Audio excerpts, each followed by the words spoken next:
Shalom, salam sejahtera. Pada saat ini saya akan menyampaikan satu presentasi yang berjudul Mengumpulkan Harta di Sorga berdasarkan Matius pasal 6 ayat 20. Di dalam pendahuluan saya adalah harta boleh ditafsirkan sama ada berupa ternakan atau barang bernilai seperti emas, perak, dan sebagainya. Menurut E.S. Hombe dan Norviana Leon Silka, dan bagi Manafi, harta adalah milik Allah yang dipercayakan kepada manusia. Ini menurut petikan Kejadian 1 ayat 26. Dalam penelitian Paul J. Belge yang dikutip oleh Waringin, dinyatakan bahwa Tuhan mau manusia menjadi kaya dalam segala hal. Setiap manusia diberikan kesempatan untuk memperoleh harta yang berupa materi asalkan ada usaha. Amsal ayat 6 mengatakan, menekankan bahwa Tuhan membenci orang yang malas dan mengasihi orang yang bertekun. Justru terdapat juga tokoh-tokoh yang terdapat di dalam Alkitab, di mana mereka telah mendapat kekayaan dan diberkati oleh Tuhan, seperti Ayub, Salomo, Daud, dan Abraham. Dan persoalannya adalah masih banyak orang yang berfokus pada harta dunia dan mengabaikan harta di surga seperti yang dikatakan oleh Yesus dalam Matius 6 ayat 20.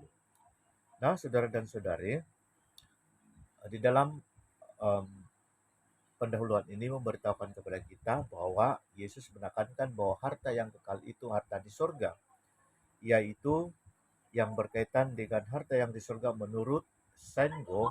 Bila seorang terlalu berfokus pada hal-hal materialistik, akan berpengaruh seseorang untuk melakukan berbagai cara untuk mengumpulkan harta kekayaan, terpaksa menggunakan cara-cara yang salah untuk merealisasikan keinginannya, memperkaya diri sendiri melalui keuangan. Maka fokus utama adalah penelitian ini adalah untuk mencari makna kata teologi dari frasa mengumpulkan harta di surga menurut dalam Matius 6 ayat 20. Saudara dan saudari, kaidah ini juga dalam penelitian secara kualitatif ini merupakan satu cara untuk mendapatkan data yang sesuai, ataupun bagaimana kita mengetahui bahwa bagaimana caranya untuk mengumpulkan harta sebenarnya di surga itu. Di dalam pembahasan dalam Matius 6 ayat 20 ini beritahukan kepada kita ada kesinambungan yang terdapat di dalam Matius, Markus, dan Lukas yang digolongkan sebagai Injil sinoptis. Istilah sinoptis berasal dari dua kata, yaitu shin dan opsis atau optik. Shin artinya bersama, sedangkan opsis atau optik melihat atau memandang. Jadi cara harfiah, sinopsis dapat diartikan melihat apa atau memandang. Jadi cara yang diartikan dalam petikan ini adalah melihat dari cara pandang yang sama, sebagaimana pernyataan Broto Sudarmo. Sebagian besar para ahli meyakini bahwa Injil Markus sebagai sumber dasar dari Injil Matius, sekalipun ketiga ini memandang banyak kesamaan namun memiliki ciri khas tersendiri.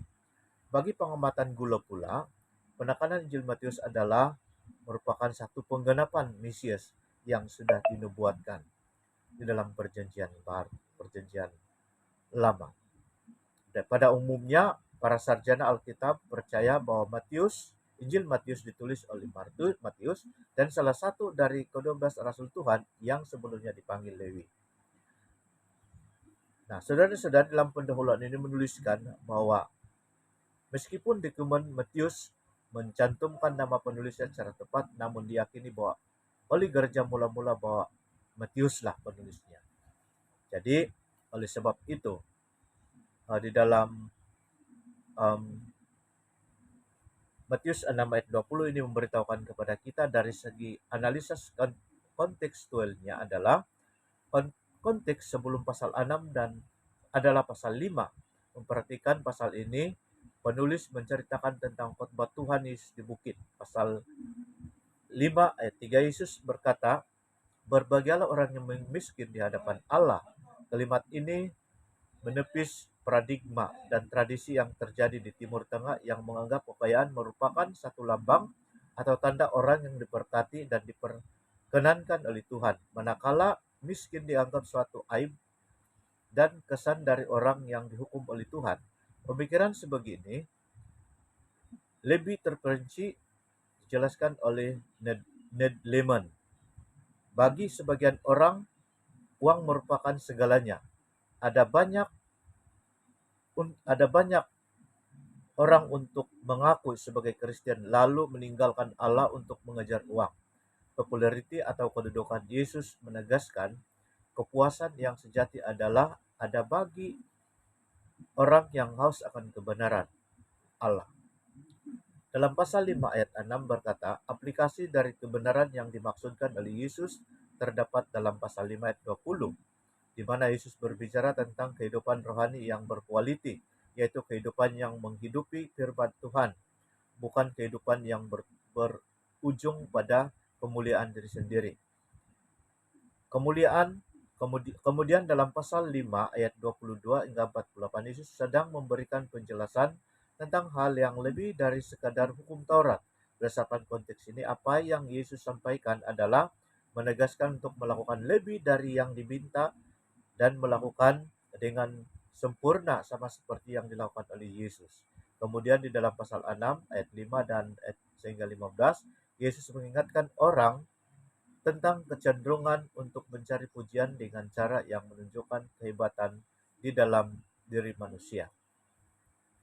Kebiasaan orang Farisi dan ahli Taurat ialah mencari pujian dengan cara yang salah.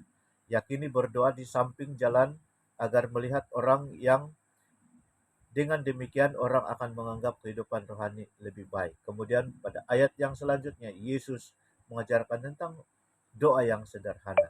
Jadi hal-hal yang dijelaskan oleh Yesus pada bahagian yang sebelumnya berhubungan dengan naratif konteks dalam Matius 6 ayat 20 yang bagaimana ditekankan dalam ayat ini mengumpulkan harta di sorga. Jika mengumpulkan harta di bumi memerlukan usaha yang lebih keras, saudara dan saudari.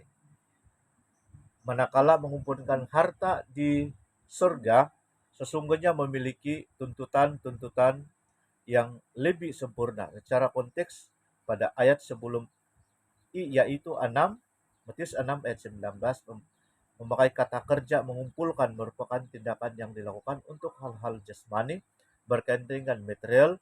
Oleh sebab itu kontras dengan ayat 20 bahwa yang dikumpulkan harta di surga berdasarkan konteks sesudah berkata, kumpulkan harta di surga, terkait erat dengan bagian ayat 33. Tetapi carilah dahulu kerjaan Allah dan kebenarannya, maka semuanya itu akan ditambahkan kepadamu. Gagasan ini adalah di antara kedua ayat tersebut, yaitu janganlah menyusahkan diri dengan keperluan-keperluan dunia yang fana. Sebab hal-hal dunia adalah bersifat sementara dan tidak pernah merusak hidup. Ayat ini merupakan memberikan pemahaman bahwa mengumpulkan kebenaran dan hidup akan dihitung oleh Tuhan, sehingga Tuhan memberkati baik secara spiritual ataupun materi. Di dalam ayat 33 dalam Matius 6 ayat 33 memberi makna yang dalam bahwa diutamakan adalah kerajaan Allah harus melebihi segala sesuatu. Saudara dan saudari yang saya kasih dalam nama Tuhan, dan sekarang kita pergi kepada analisa secara literal. Dalam Alkitab King James Version berkata, mengumpulkan atau menggunakan istilah lay up yang berarti mengumpulkan atau menyimpan, sementara bahasa Yunani berkata mengumpulkan atau treaseti yang berasal dari akar kata treasurizo dengan pengertian menyimpan atau menimbun, berkumpul atau mengumpulkan. Jadi pengertian mengumpulkan dalam konteks Yunani adalah menyimpan untuk menjadi harta karun, menyisihkan atau memasukkan barang yang dianggap bernilai ke tempat yang tertentu. Berdasarkan pertimbangan secara literal, mengumpulkan berarti tindakan yang dilakukan oleh seorang untuk menyimpan segala sesuatu yang diperoleh dan dijadikannya sebagai andaian untuk masa depan. Secara etimologi kata, harta adalah sesuatu yang diperlukan dan diperoleh manusia dengan sebuah usaha baik, yang dilakukan, sementara surga adalah wilayah supranatural di mana Allah berdiam. Oleh Collins dan Perugia menjelaskan surga adalah tempat di mana Allah bertakhta dan tempat bagi orang-orang kudus untuk tinggal selama-lamanya. Pada akhir zaman, dengan kata lain surga adalah berkaitan dengan hal-hal rohani yang berhubungan dengan kerajaan Allah. Nah, bila kedua kata ini dihubungkan, harta di surga dapat diartikan sebagai harta supranatural yang berhubungan dengan kerajaan Allah sebagai bekal dan masa kekekalan. Dengan demikian, secara literal dapat diartikan bahwa mengumpulkan harta di surga adalah untuk suatu usaha yang baik. Nah, kita pergi kepada analisa secara gramatikal. Dalam penelitian Yohanes Warneto, kaidah interpretasi gramatikal melibatkan pemahaman teks untuk memahami kata-kata, setiap kosakata serta hubungannya dengan kalimat dan perenggan. Tindakan ini dilakukan untuk mencapai pengertian yang utuh dari konteks nats atau yang diteliti. Untuk memahami Matius 6 ayat 20, ini ada satu kata yang merupakan kata kerja imperatif present active atau orang kedua jamak posisi berkata, ya adalah predicate. Verb adalah kata kerja dalam bahasa Yunani yang merupakan kegiatan yang melakukan sesuatu.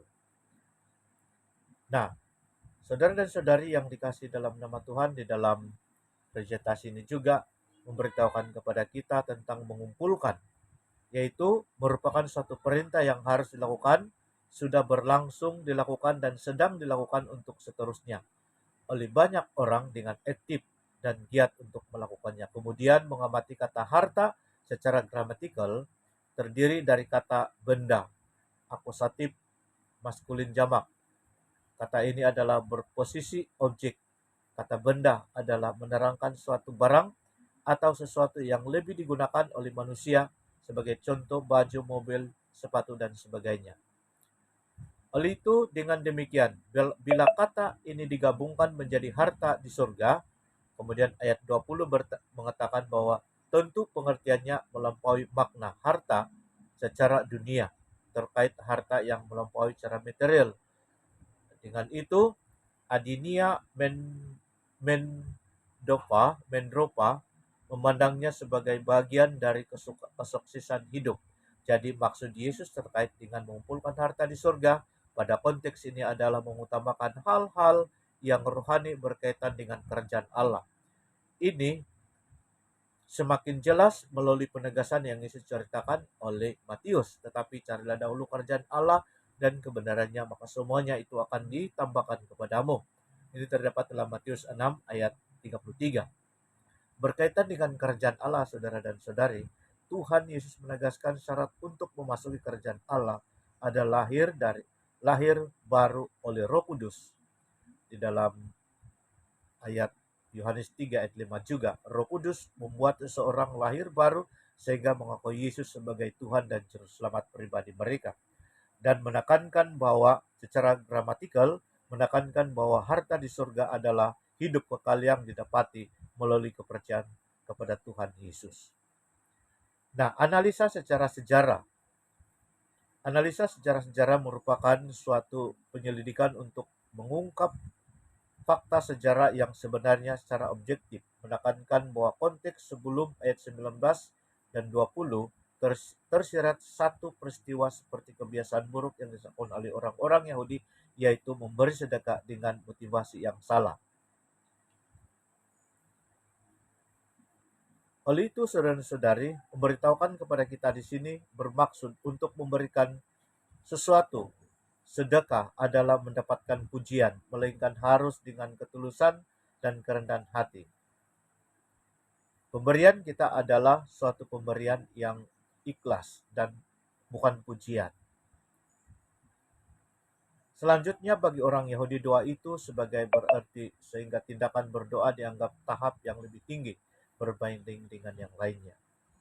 Oleh itu, secara umumnya orang-orang Timur Tengah sangat menyukai harta-harta yang berharga. Itulah sebabnya ada orang yang bertanya bahwa bagaimana sebenarnya mengumpulkan harta di surga. Harta begitu penting bagi orang Yahudi dan dijadikan sebagai kepuasan diri. Orang-orang Farisi juga termasuk dalam penggemar harta, sekaligus mereka disebut sebagai hamba uang. Orang Farisi berpikir bahwa kejayaan yang melimpah, kekayaan merupakan ciri orang yang berkenan kepada Allah. Pada zaman Tuhan Yesus, selain ternak dan hasil tambang, harta yang banyak adalah jagung dan gandum. Jagung dan gandum sangat mudah dirusak oleh tikus dan ulat. Jadi maksud Tuhan Yesus sangat tepat bahwa harta benda seperti itu tidak akan tahan lama. Itu sebabnya Tuhan Yesus melarang sikap dalam dalam Matius 6 ayat 19 dan 21. Dia sedang menegaskan bahwa harta di surga adalah melampaui harta dunia. Harta di surga adalah hidup yang kekal, didapati melalui kepercayaan kepada Tuhan Yesus dan mengutamakan kerajaan Allah. Seseorang yang memberikan fokus kepada kerajaan Allah menyenangkan hati Allah untuk mengutamakan nilai-nilai yang baik. Nah, analisa secara teologiknya dalam tafsiran ini adalah dalam 2 Tesalonika 3:10 ditegaskan jika seorang tidak mau bekerja, janganlah ia makan. Jadi ayat ini berhubungan erat dengan mengumpulkan harta sebagai keperluan. Demikian jugalah artikel Susanto ketika mengamati EC 1 Timotius 5:17. Baginya ayat ini sedang menekankan bahwa seorang pekerja turut mendapat upahnya. Dengan kata lain, Susanto meyakini bahwa bekerja untuk mendapatkan materi adalah keperluan merupakan hal yang berkenan kepada Tuhan. Jadi jelas bahwa Tuhan tidak melarang untuk bekerja dan mengumpulkan keperluan harian atau harta. Namun begitu, ia mencegah sikap serakah yang menghalalkan berbagai cara untuk memperoleh harta itu tersendiri. Saudara dan saudari, apabila nafsu untuk mengumpulkan harta yang banyak secara tepat boleh menimbulkan dosa sehingga tidak jarang yang menghalalkan berbagai cara untuk memperolehnya. Menurut pandangan Allah dalam kitab Yakobus tentang mengumpulkan adalah hal yang negatif karena yang diutamakan manusia hanyalah keperluan-keperluan kehidupan, yaitu Yesus Kristus pemilik segala sesuatu termasuk hidup kekal. Yakobus 5 ayat 3. Pengertian harta di surga secara teologi telah dibahas sebelumnya, yang pada dasarnya mencari keperluan berupa harta materi merupakan hal yang baik, namun itu bukan fokus utama dari tujuan kehidupan. Dalam Amsal 10 ayat 2 ditegaskan bahwa harta benda yang diperoleh dengan kefasikan tidak berguna, tetapi kebenaran menyelamatkan orang yang dari maut. Dilanjutkan dalam Amsal 11 ayat 4 berkata seperti ini, tercatat pada hari kemurkaan bahwa harta tidak berguna tetapi kebenaran melepaskan orang dari maut. Karena Yesus adalah sumber kebenaran yang sudah membenarkan manusia dari hadapan Allah.